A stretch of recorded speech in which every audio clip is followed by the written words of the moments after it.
On board this helicopter are German-Israeli twin brothers Gali and Ziv Berman. On October 7, 2023, they were abducted from Kfar Azar.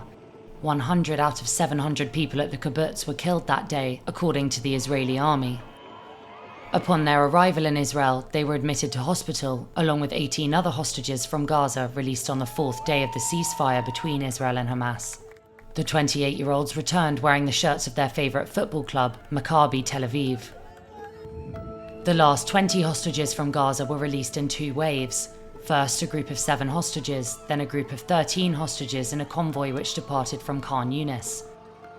Unlike previous releases, where staged events orchestrated by Hamas sparked outrage in Israel and beyond, there were no public ceremonies.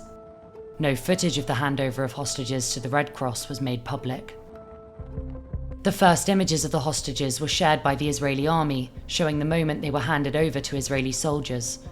Among them is Guy Gilboa Delal, who was attending his first rave party with 3 friends when he was abducted at the Nova Festival on October 7, 2023. Shortly after his kidnapping, Hamas released a video of him and his best friend Aviatar David tied up in a Gaza tunnel. Later on, images of emaciated Aviatar David digging his own grave were released. Both have now been reunited with their families.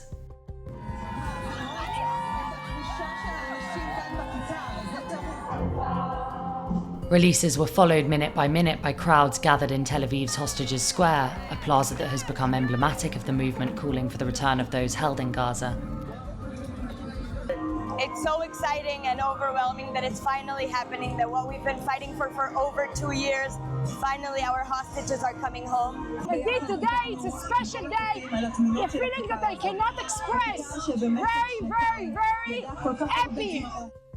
The US brokered Gaza ceasefire deal stipulated that the remains of deceased hostages would also be handed over at the same time as the living hostages. But so far, Hamas has handed over only the remains of 4 hostages, retaining those of 24 others. In exchange for the return of the hostages, Israel released nearly 2,000 Palestinian detainees. The first buses from Israeli prisons arrived in Ramallah, in the West Bank, to the cheers of a jubilant crowd.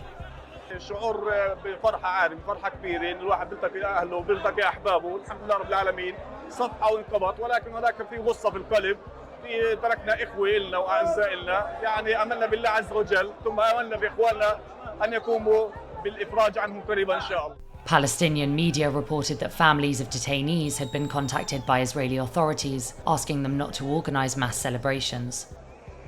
Journalists rushed to talk to the prisoners, but many declined to engage, sometimes explaining that before their release they were advised not to speak. Buses also arrived in the southern Gaza Strip amid the rubble left by 2 years of war.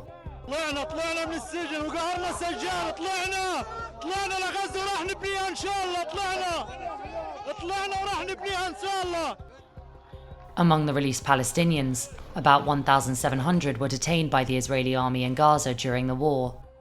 Some of those released alleged that they and prisoners around them were mistreated.